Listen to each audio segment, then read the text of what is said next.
আসসালামু আলাইকুম everyone, welcome to algo Bangla 29। Object oriented programming এর আজকের এই সিরিজে আমরা আবারও নতুন একটা টপিক নিয়ে হাজির হয়েছি।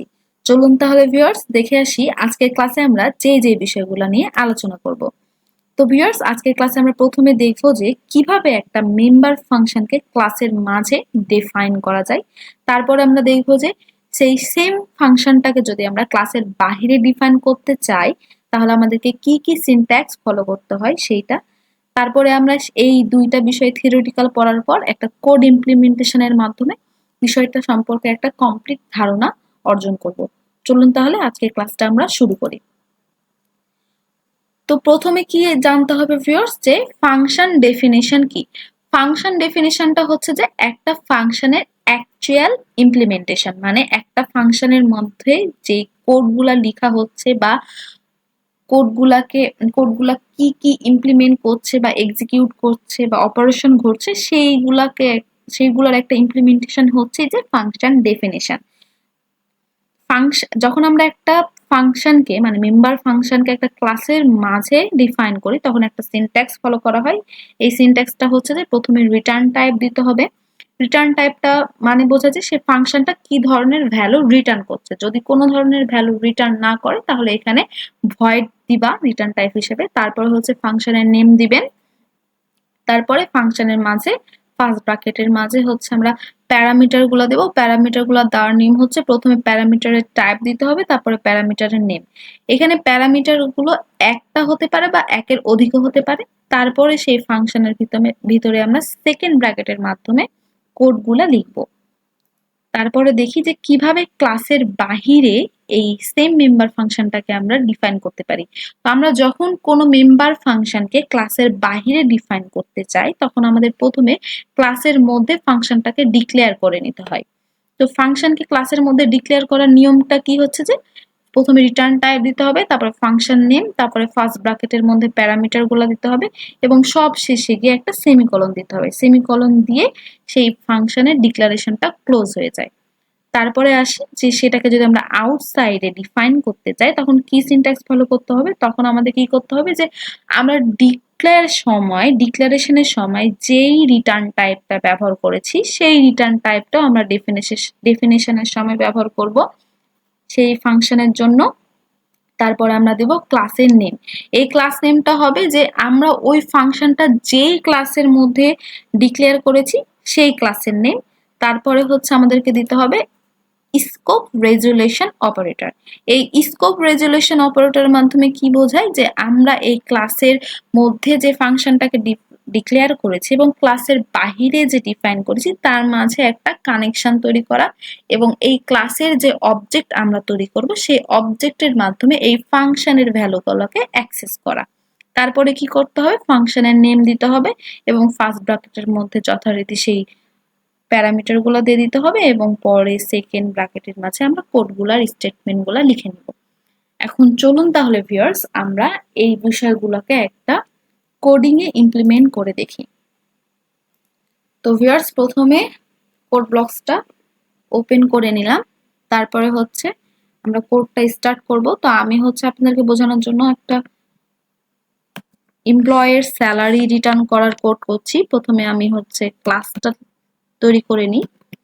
এখানে হচ্ছে আমি ক্লাসের নাম দিলাম এমপ্লয়, যেহেতু আমি একটা এমপ্লয়ের স্যালারি রিটার্ন করতে চাই। প্রথমে সেই স্যালারিটাকে সেট করে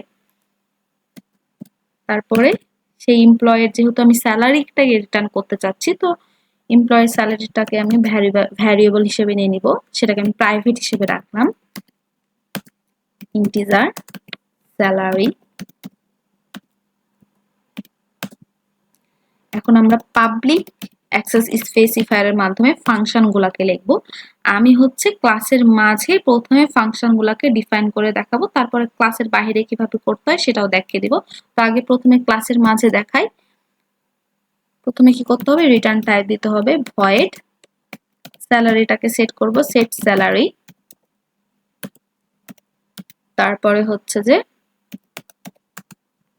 এই স্যালারিটাকে সেট করার জন্য একটা প্যারামিটার পাস করলাম ইন্টিজার এক্স এবং এই স্যালারিটাতে আমরা এই এক্স এর ভ্যালুটাকে সেট করে দেব স্যালারি ইকুয়াল টু এক্স। এখন আমরা এই স্যালারিটার মানটা আবার পেতে চাই মেন ফাংশনের মাধ্যমে। তো এখন পাওয়ার জন্য প্রথমে কি করতে হবে, গেট স্যালারি ফাংশনটা লিখে নিব, তারপরে রিটার্ন স্যালারি দিলে আমরা সেই স্যালারিটা পেয়ে যাব। এখন কি দেখলাম ভিউয়ার্স, আমরা স্যালারিটাকে সেট করে দিলাম, তারপরে স্যালারিটি পাওয়ার জন্য একটা গেট স্যালারি ফাংশনও তৈরি করে দিলাম। এখন এই স্যালারি এই ফাংশনগুলোর সাথে আমরা মেন ফাংশনের মধ্যে একটা কানেকশন যদি তৈরি করতে চাই, তাহলে মেন ফাংশনের মধ্যে আমরা প্রথমে একটা অবজেক্ট তৈরি করে নিব।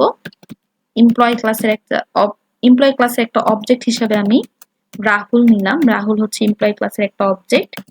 তো রাহুলের স্যালারিটা আমি সেট করে দিই, Rahul dot set salary.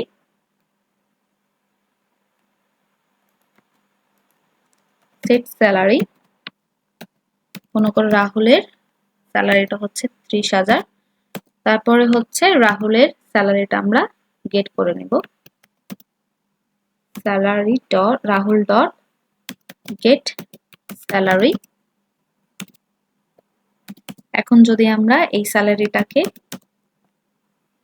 Print করতে চাই, তাহলে C out Rahul dot get salary, get salary ফাংশনটা লিখে দিব, সরি পরে এটা চলে এসেছে, গেট স্যালারি। এখন কোডটা আমরা ইমপ্লিমেন্ট করে দেখি। কোডটা ইমপ্লিমেন্ট করলে দেখা যাবে যে আমাদের স্ক্রিনে চলে এসেছে। তো কি করলাম ভিউয়ার্স, আমরা ক্লাসের মাঝে এই ফাংশনগুলোকে ডিফাইন করলাম। এখন যদি আমরা এই সেম ফাংশনকে ক্লাসের বাইরে ডিফাইন করতে চাই, তাহলে কি করতে হবে, প্রথমে কি বলেছিলাম, আমাদেরকে ক্লাসের মাঝে এগুলোকে ডিক্লেয়ার করে নিতে হবে। আমি এগুলো কমেন্ট আউট করে দিই। তো প্রথমে ক্লাসের মাঝে ডিক্লেয়ার করার জন্য আমরা যেভাবে ফাংশনটাকে লিখি সেভাবেই ফাংশনটাকে লিখার পর এখানে জাস্ট একটা সেমিকোলন দিয়ে দিব। এইখানেও সেম কাজটা করব, কমেন্ট আউট করে দিই। আমরা হচ্ছে সেট স্যালারিটাকে হচ্ছে ক্লাসের মাঝে ডিক্লেয়ার করে দিয়েছি, এবার গেট স্যালারিটাকেও ক্লাসের মাঝে ডিক্লেয়ার করে দেবো এখানে সেমিকোলন দিয়ে। এখন এই স্যালারিটাকে আমরা বাহিরে ডিফাইন করব, ক্লাসের বাহিরে। ক্লাসের বাহিরে ডিফাইন করার জন্য কি করতে হবে, আমরা যে রিটার্ন টাইপ দিয়েছি সেই রিটার্ন টাইপটা লিখতে হবে। তারপর হচ্ছে যেই ক্লাসে এই ফাংশনগুলোকে আমরা ডিক্লেয়ার করেছি সেই ক্লাসের নাম দিতে হবে। এখানে হচ্ছে ক্লাসের নামটা হচ্ছে এমপ্লয়, তারপরে স্কোপ রেজুলেশনের মাধ্যমে কানেকশন তৈরি করার জন্য স্কোপ রেজুলেশন অপারেটরটা ইউজ করব। তারপরে হচ্ছে যে ফাংশনটা লিখে নিব, সেট স্যালারি।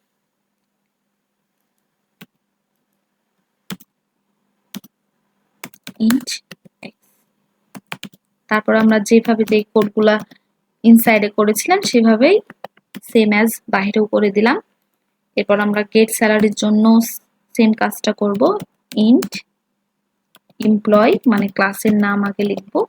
আগে কিন্তু ক্লাসের নাম হবে, তারপর স্কোপ রেজুলেশন, তারপরে হচ্ছে ফাংশনের নাম। তারপর গেট স্যালারি, তারপরে হচ্ছে আমরা রিটার্ন করে দেব, রিটার্ন স্যালারি।